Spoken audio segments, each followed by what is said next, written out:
find that our world is becoming more about solution-based pricing, where you have this combination of some hardware plus software plus some services. And so pricing teams are really struggling these days trying to figure out, well, how do I holistically price all of these components together?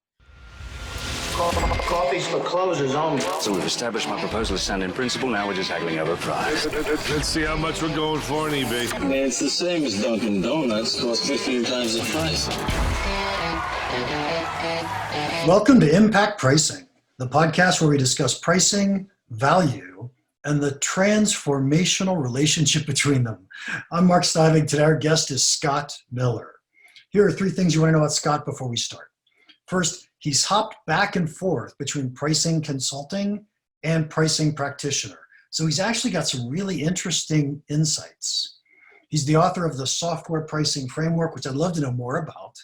And the real reason I want to talk to him today is he's been involved with transitions for companies who used to sell perpetual licenses and now they sell subscriptions. Welcome, Scott. Yeah, thanks, Mark, for having me on the show today. Hey, it's going to be fun. How'd you get into pricing? It was way back in 2000 when the first bubble happened, and I used to sell technology-based equipment, and a lot of the sales folks were getting tapped on the shoulder and getting let go, and I saw this opportunity on the operations team for pricers, and at that point I'd had a small interest in pricing and applied to the team, and lo and behold became a pricer. So I started off as a pricing analyst, but with a good 10 plus years of a sales background as well. Well, that's a great place to start. Yeah, and it gives you that visibility of I think in a company, if you've got more exposure to understanding the sales environment, understanding the operations environment, it's a good complement to each other. And I think the sales environment gives you a really strong empathy for the customer. So you start thinking about how does the customer think, which I think too many people in business don't do that. I think so. And not just empathy for the customer, but also empathy for the sales team as well. I think a lot of people feel like internally with some teams, it can be a bit of a battle between pricers and sales. And if only sales sold the way that we want them to sell. And then you have the finance team screaming, if only they sold and made their margins. So I've lived in the worlds and have empathy for, from an enablement perspective around pricing. What the sales teams kind of need in terms of information and just kind of understanding their world a little bit as well kind of really helps execute pricing within a company too. So wait, you're telling me that I can't just blame sales all the time? That's my go-to. I know it's an easy one. It's an easy one. They're an easy target, aren't they? Actually, yeah. I often teach companies, if you're blaming sales, it means that you haven't given them the confidence, the product, and the tools to help them sell the value that you think you have. You bet. Yeah. So, I love that. Okay, let's jump in. First off, what is the software pricing framework? We had a brief call. I like to tell people when I do this, we did have a brief call last week, but we didn't go into any details. So what is the software pricing framework? Yeah, so what it does is it takes a viewpoint that pricing is a process, right? And so when you first start to talk to people about pricing, the first thought is, well, tell me how much I'm supposed to price a product at. And we all know that it's not about me being good at coming up with a price point or you coming up with a price point. It's the process that you need to go through to come up with the right offer design. And so it takes this holistic end-to-end execution of pricing in terms of how do I come up with a value-based offer design, leading to how do I make sure that I enable sales and our channel partners, and then ultimately how do you go about executing that when it comes to doing RFPs and deals, and how do you make sure you can measure those results as well. So it's kind of this circular framework of best practices around offer design, enablement, and then ultimately execution. Yeah, one of the biggest challenges that I think we have in the pricing world, I know I face this all the time, is that people say, how do I price this? Right? I've got this thing, how do I put a price on it? And that's just the very last step of pricing something. And so it's like, we have to go back about 10 steps and then we can get to where you want to be. You bet. And it's a classic, product team's coming up with a new product. And, the first question they'll ask is it $50,000, $100,000, $500,000? I don't know. What do you think? I don't have a crystal ball. It's not like a special crystal ball that we have as pricers, but again, you got a process. So start from the beginning. What's the strategy that you're trying to accomplish? What's your objectives? Let's talk about the value proposition. And if you struggle articulating that, well, you're going to struggle with the pricing strategy. Once Nice. you have that, then let's start creating what's the right packaging and metrics that you want to use as well. And then, the last part is that financial analysis, stress test, and make sure that it makes sense and you can't break your model. Yep. Yeah. Okay, that was a great mini conversation. We're going to have you back just so we can talk about that topic. Sure. But first, I really want to talk about this concept of shifting or transforming companies from perpetual into subscription. Yep. So I assume you've done this in the software world. Yep. Have you done it in any other world, as in hardware companies trying to do the same thing, or are we just going to talk about software for now? No. In fact, I find that the world has been changing where, especially in the hardware world, like what hardware product today doesn't have some aspect of software that's integrated with it now? And so a lot of product teams are really struggling. The last 20 years they've been selling a piece of hardware a certain way, and all of a sudden they've got a software component and they're scratching their heads trying to understand, well, how do I sell these two together? And I find that our world is becoming more about solution-based pricing, where you have this combination of some hardware, you've got a plus software, plus some services. And so pricing teams are really struggling these days trying to figure out, well, how do I holistically price all of these components together? Yeah. And so when you think about SaaS, SaaS software as a service, there's a service component in there. And so you need to figure out, well, all these other services that we're doing, like how do I factor that into pricing with our base software as well? Yeah. So I think it's all over the place. It's hardware plus software plus services. By the way, I agree completely. So let's, just for the sake of this conversation, let's at least start by focusing only on SaaS. Yep. And the reason I want to do that is I think hardware companies have an extra hard challenge to them in that they've always done cost plus pricing. Yep. And they've always given away the software so they could sell more hardware. And so these are these two huge hurdles we have to get over with hardware companies. Software companies don't have those hurdles. Yep. So Yeah. and they've got enough hurdles as we go from perpetual to subscription anyway. Yeah. So what are some of those hurdles that they have to deal with, the SaaS companies? Yeah, I think the SaaS, well, especially when we talk about going from perpetual to SaaS, what I find in B2B, I think in today's market, the expectation is that if you're a new software company, automatically you should be a SaaS. That should be out of gate go-to-market approach, right? But surprisingly, a lot of the B2B companies, especially if the clients, if they have a complex architecture or it's an ERP type one, or for example, if it's a banking software, there's a good chance that a lot of these solutions are still on premise. So a lot of the B2B software firms these days are dealing with legacy clients that are still on-prem, and they're still managing a variety of different versions for that on-premise. But at the same time, they're trying to manage a portfolio where they've got a new SaaS offering as well. And so that creates this nuance and complexity of, well, how do we price new clients, and then how do we take our old clients and migrate them over as well? And a lot of companies, when they first go through this process of coming up with SaaS subscription pricing, they'll come up with one price, and that's their price that they want to use for both new clients and legacy on-premise clients. But the reality is you look at it from two different pricing strategies. Come up with the pricing strategy for new clients, and then have a separate, it's almost like the upgrade. I don't know if you remember the old Microsoft upgrade licenses. Oh, yeah. If you already own something, you got a bit of a discount to upgrade. So, what is that price or pricing strategy you want to migrate your old customers to the SaaS as well? So a lot of those enterprise software companies, though, they sold you the package, then they sold you the maintenance at 22% a year, and that included all the upgrades. And so now the company's thinking that for 22% of what I paid originally, I'm going to have this forever running in my facility. Yeah. And somehow we got to get them to shift to our subscription if we're going to offer a subscription. Yeah. How do you do that? Well, I know what I advise clients, but what do you do? And I'll tell you, the teams that are ill prepared, the go-to that I notice in the marketplace is, let's say you installed something with a client 20 years ago, and they've been paying annual maintenance, and let's say their maintenance is, let's say $50,000 that they're paying. So maybe they paid a big lump sum way back when. But with subscription in your SaaS offering, if you were to sell it to a new client, let's say it'd be like $400,000 or $500,000. What a lot of companies have been doing is they've been saying, well, you know what, you're paying $50,000 today. Why don't you come over to our new platform anyways, and we'll just charge you the $50,000. I mean, they go to the easiest possible pricing conversation with the client.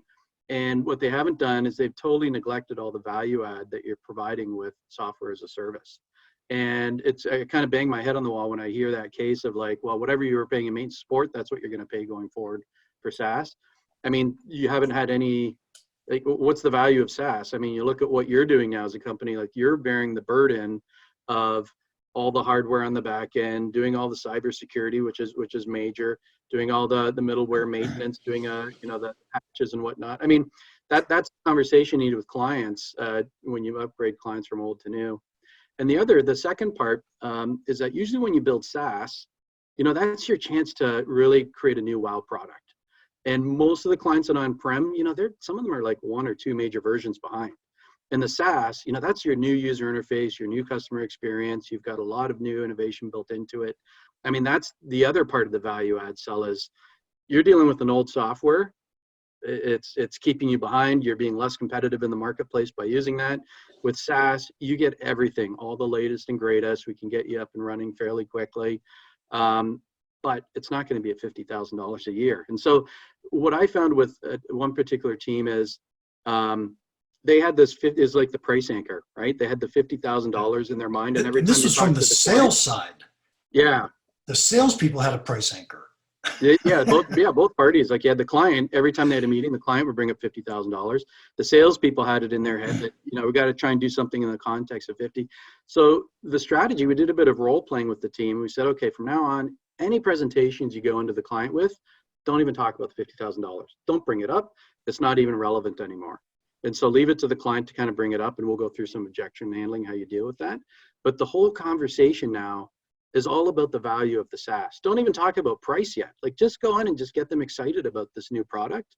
And that was the pitch. And so they went in, and the next two client meetings they had was all just about the new value of the new software offering and what it provided. And then they had the conversation around pricing, but they had set the stage for a successful pricing conversation. So where originally they were just going to do the $50,000 migration, at the end they actually got $350,000 per year because they broke through that price anchor. And that's the approach you got to take when you want to get from on-prem to the SaaS. Yeah, and a price anchor is a psychological thing that we should be able to beat that up any day if we have enough value, right? If we understand value, if we understand how the client's going to perceive value, we could get by a price anchor. That's not a big deal. I agree. And I think one of the things some people are afraid of as well is, well, what if the client says, we're happy with our current software and we don't want to migrate over? I mean, the other options you have is to say, well, we're not, your maintenance support, we're no longer servicing that software anymore. And sometimes some companies will have to make that hard cut decision to say it's going into sunset mode is one of the terms, or we're going to EOL it. And, in a lot of cases, if you're dealing with bigger clients that are, they have their own compliance, what do you call it, compliance policies in place, where some will say, well, we have to have software that's under a maintenance agreement. We can't have software, like especially like a bank or a government, for example, they can't have software that's not under a maintenance contract. So if you say it's EOL, we're not doing it anymore, you're kind of, you started off with a carrot, and now you're using a stick to say upgrade with us as well. Yep. The other thing I love to do with clients like that is I'll give them a price increase schedule. Every year your price goes up by this much. In 5 years you're paying us $500,000 anyway just to do the maintenance. So your choice. When do you want to move? Yeah, that's a good one too. Yeah, it's a good tactic. I think Oracle is actually, you'll see in their contracts, they start bumping it up like 10% a year.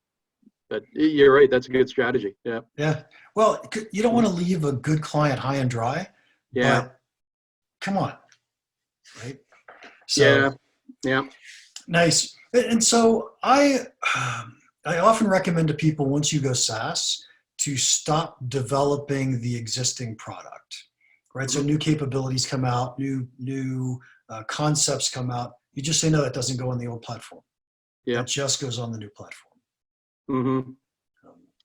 Yeah, and in a lot of cases for B2B too, you know, one of the value adds that people have done in the past with the on-premise scenarios under the Perpetual licenses, they did a lot of customization too, and that's one of the angst that a lot of clients have is, well, you know, you're meeting 98% of our requirements. If I go onto your SaaS, you're only really meeting like 85 or 90%. So sometimes they have to do some workarounds as well.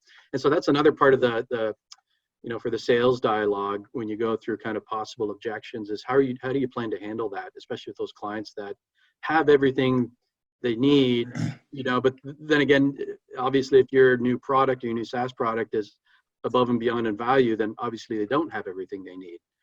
But more than what I found, just based on experiences, with old legacy systems, they've already created a lot of workarounds and band-aid solutions to try and get to the product that they actually need today. And so, you know, there's cases where they'll download something into Excel. Somebody has a macro that does something with all the data, spins it, slices it, they re-upload it into their old system again. I mean, there's all these workarounds that they've had to do in the back end to make adjustments. And so the new SaaS offering addresses all of those. Yep. As well. So that's kind of like the, you know, for the overcoming objections, I find ask them about all the workarounds and the band-aid solutions that they've done to try to modernize their old system at the most cost-effective approach that they can. Yeah, those are great examples. Fantastic. What about, let's talk about salespeople. Since you used to be a salesperson, sales compensation feels really hard when you're going from perpetual to subscription. Yep, you bet. Because you know, at best, I divided my perpetual price by 3 for an annual price. Yeah. So now what am I paying my salesperson on? Yeah, and there's no, you know, there's a couple, I've seen some rules of thumb, but there's no magic formula, but you have to make it incentive enough that, you know, some companies, what they do is they take the approach of, you know, before you were only making a lump sum commission up front for the perpetual license, but now every year you're going to be getting a percent, because now the company gets a recurring fee, you get a recurring fee. So everybody kind of participates in the way that we've changed our revenue model. But in that case, some sales folks, you know, they want the lump sum payment. You know, maybe it was higher than what they'd get under a SaaS model. So, you know, some companies will have this migration period where there is some subscription, but you're in your back pocket, you can still sell under a term license or a perpetual license, but make sure that the salesperson doesn't get as much commission that way as well. But it's a key, like I don't have a magic recipe for it, but it's an exercise the teams definitely have to go through and part of the enablement process. And, you know, I remember there was this one meeting we had, and we had created this whole revised pricing strategy, and it was the sales summit. And so this was the opportunity to talk to sales and get them excited about the new SaaS offering, and then educate them in terms of the new pricing and the value story. And as soon as the meeting started, we talked about SaaS and whatnot. One salesperson stood up right away and said, "This isn't going to work. What's my compensation going to be?" and didn't care about anything else other than, all you got to tell me is how I'm going to get paid, and that's all I need to really focus on, which was kind of like an unfortunate way to start off the meeting. But it was one of those to-dos, right? Figured it out, and it was on the list. And because of that, you could just see the salespeople were disconnected from the conversation because they didn't know how they were going to get paid using the new model. Yeah. It is on the top of every salesperson's mind. There's no doubt. How are they going to get paid? So I, you know, in a way, I like the idea of allowing the salesperson to make commission on renewals. So I think that's nice. But on the other hand, I don't want them to get complacent and happy with renewal income. Yeah. So I'm a fan of pick a number, 3 years. You can have renewal income for 3 years, and then that goes away. Yeah. And and in terms of incentives, you know, again, you know, there's no magic recipe. I think each company is going to have to evaluate how they pay their salespeople today, and then do some modeling around, well, how does this new price structure get tied into incentives going forward, and make sure that, you know, obviously from a sales perspective, you don't want to look at it and say, well, I'm losing 20% of what I could have made under the old model. I mean, you have to have some parallelness between the two of them, but you have to have enough incentivization for them to successfully be able to sell Yep. what you're looking for in the SaaS. So if your objectives are, well, let's have a base platform of SaaS, and we want a lot of upsells over the recurring years, you got to put a focus on those objectives and say, well, not only do we want you to sell new acquisitions, but you're in charge of upsells as well, and we're going to incentivize you on those upsells. Yeah, no, that's a great idea. So what about systems, right? So you think about billing systems, accounting systems. It's really easy. But by the way, I noticed you used to be an accountant. Yeah. So, well, that was part of my early career. Was I was getting an accounting designation, and didn't really want to be a true, doing taxes and all that. But then you had management accounting, which I thought was quite interesting. So that and pricing kind of fit in with management accounting to a certain degree. So that's why. Yeah, if you believed in cost plus pricing, it fits in really well. Yeah, it's really easy. especially with software. Just add your cost at 20% and you're good. Makes all of our lives easy, doesn't it? Yeah, exactly. So what about these billing systems? You see a bunch of new companies or Chargeify. These guys come up because companies don't know how to bill for something other than, hey, you bought it from me, thank you for the check. Yeah, are you talking about like if you've structured your pricing a certain way in your system, track it? Salesforce and per user pricing. Yeah, is a great example of companies. Well, Salesforce started that way, so they probably didn't have a problem. But if a company shifted to that, they would probably have a big issue that says, well, how do I now send a monthly bill out or keep track of who's paid or how many users do they have? Or I see. There's a bunch of stuff going on. Yeah, so as part of the process for offer designer, when you're thinking about how do I want to package our SaaS solution, one of those questions is going to be around what's the right metrics that we want to use. And I will say, the metrics that you want to have is it's got to be a good reflection of the value that your software delivers to a client. And one quick example, then I'll try to answer your question. There's one company and they did a lot of, just imagine you submit an insurance claim and that company's software would analyze it and to try to detect errors or even fraud. And so there's a bit of an AI in there. But their metric that they were using was a per user. And they were really, and I think a lot of times by default, just because in the B2C world, when we sign up for Spotify or sign up for Netflix, you have kind of like a per user type model with those ones, right? But for B2B, per user isn't always the best metric. And they knew that they were losing a lot of money on it. And the companies they sold to, they'd always, say, well, maybe we'll just take 3 licenses instead of 5. So there was a way for them to indirectly negotiate their price down. But they switched it over to a per transaction metric instead.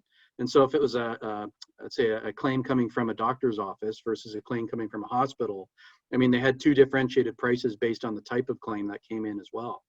So from the billing perspective, well, one, it was a better reflection of the value that they were doing. They would analyze each transaction. And so that metric meant a lot more to them. So from a billing perspective, though, then there's the question of, can we even bill for it? Like, number one, do we have something that can report what's coming in? And number 2, are we able to bill based on that metric alone? And sometimes you can come up with the best packaging and metric model for your SaaS solution, but to build your capabilities in-house to be able to track it, report it, measure it, and bill for it, the IT team can come back and say, well, we can do that. It's going to take us 9 months. And so even though you have this brand new strategy, it's going to take you almost like a year before you can actually put it in a market as well. So maybe you have a temporary short-term solution until you can get there as well. Yeah. So Scott, I love the conversation on how do you choose a pricing metric. And one of the things that I find fascinating about that whole pricing metrics concept is in the world of SaaS, and in particular B2B SaaS, but in the world of SaaS, there isn't an obvious pricing metric. So we often think of per user because everybody thinks that way. Yeah. But once you start digging down and you start thinking hard, there's other really cool ones. Yeah. But what I really love about this concept is take it out of SaaS for a second and think about anything. And you could say, well, maybe there's a different pricing metric. There's a coffee shop in Europe that charges by the hour, not by the coffee. Now, isn't that clever? Yeah. And so it's really just trying to answer the question, what do I charge for? Yep. How's my client getting value from my product? I love this topic. I think it's so fascinating. And we wouldn't even have thought of it if it wasn't for all these SaaS companies. Yeah, and I think there has been a lot of innovation in the pricing world because of this. You're right. And in B2B, what I like to say is there's no silver bullet answer. I mean, one client, for example, it's a software that goes into banks, and the metric they're trying to find is, well, how do you use a metric that's a good measurement of bank size? Do you look by number of customers or number of total accounts or based on total assets? You can go through it, and each one has its own pros and cons. So for B2B, at least, what I like to say is, I start off by saying there's no silver bullet answer. Yep. But what you can do is, you go through a process, right? And look at, maybe 3 or 4 possible pricing options that have different metrics, and just go through each option and evaluate the pros and the cons of the each. And it's kind of like try to answer those questions that we've been talking about, right? Like, are the metrics that we're using in option 1, are those ones a good reflection of the value that our software delivers? Can we measure it, track it, bill for it? Does it help us scale? So if the client doubles in size, are we priced or are we structured in our pricing, the metrics that we're using? Does that help us double in size as well, along with the client? And so that's the approach that I take is, I think a lot of teams really want to find the silver bullet answer for the right metric, but go through the process, look at 2 or 3 different options and weigh the pros and the cons is my approach. Yeah, nice. Scott, we are running out of time. Okay. I'm so loving this conversation though. But I have to end with this question. Yeah. What's one piece of pricing advice that you would give our listeners that you think could have a big impact on their business? Piece of pricing advice. I would say the one that gets neglected the most is the voice of the customer, and really listening to the customers. And even for business to business software, like, you have deals, you're going to win some deals, you're going to lose some deals. And in both cases, it's really good to think or talk with the clients, and some will use a third-party market research firm for this as well. But listen to the client and just get their thoughts. Like, as you were pitching your product to the client, what was their thought process? What did they like? What did they not like? What were some of the decision criteria that they had when they were evaluating you? What were the most important ones? What were the least important ones? Were there other groups in the company that you might have not known were actually part of that decision process as well? And so I find that's a big gap in a lot of pricing scenarios. A lot of people they're good at doing socialization internally and making sure everyone's on board, but we leave out that client part. Yep. And so I think that's a really valuable piece of information that a lot of folks neglect. Well, I couldn't agree with that anymore, especially in the B2B world.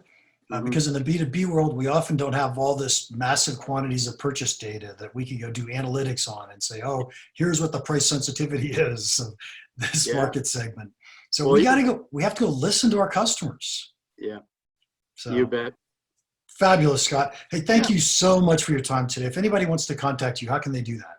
Yeah, so reach out or number on the website, www.miller-advisors.com.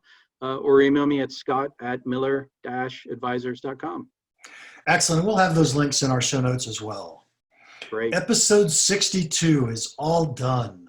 Let's see, my favorite part. You know what I learned today? I think I've been underestimating moving legacy customers to subscription.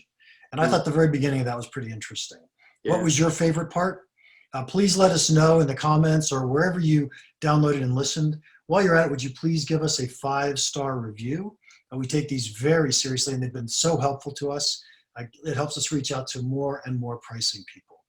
Don't forget, we've got a community at Champions of Value. You find that at community.championsofvalue.com. Go there, see everything I publish, ask questions. We have a great time, good conversations. And if you have any questions or comments about the podcast or about pricing in general, feel free to email me at mark@impactpricing.com. Now, go make an impact